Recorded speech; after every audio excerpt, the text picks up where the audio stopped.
Agi ko na lamang itong press release Sige. na ipinalabas ngayon ng Iglesia ni Cristo sa pamamagitan po ng tagapagsalita ng Iglesia, ang kapatid na Edwin Zabala. So, ano ha? Basahin ko na. Ito yung English kasi, pinatagalog ko na lamang sa ating mga staff para sa kabatiran po ng higit na nakararami. Ano ha?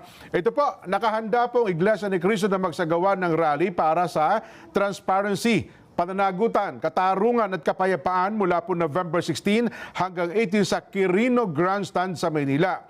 Bibigyang diin po sa 3 araw na rally ang publikong panawagan para sa makatarungan at bukas na investigasyon sa mga maanumalyang flood control projects at iba pang proyekto na may koneksyon sa klima kung saan tinatayang higit sa 1 trilyong piso ang nawala dahil sa korupsyon simula pa po noong 2023. Sinabi po ng Iglesia ni Cristo spokesperson, ka Edwin Zabala, na kahit mga hindi kaanib o miyembro sa Iglesia ni Cristo ay maaari po makibahagi sa rally ng INC. At binigyang din pa po ng ka Edwin na hindi panghihimasok sa politika ang gagawin po ng Iglesia ni Cristo, kundi pagpapahayag lamang ng sentimiento at pakikiisa sa pagkundina sa kamaliang kinasasangkutan ng maraming opisyal ng pamahalaan.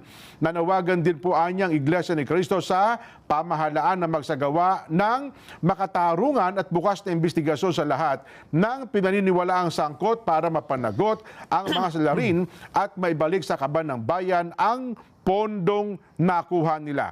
Magkakaroon ng programa sa unang araw ng rally sa November 16.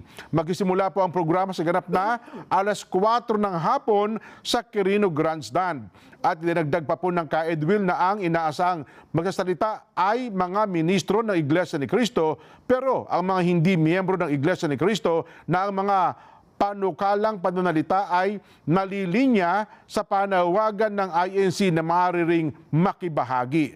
Ang 3 araw na rally para po sa transparency, pananagutan, katarungan, kapayapaan ay may permit mula po sa pambansa at lokal na mga autoridad.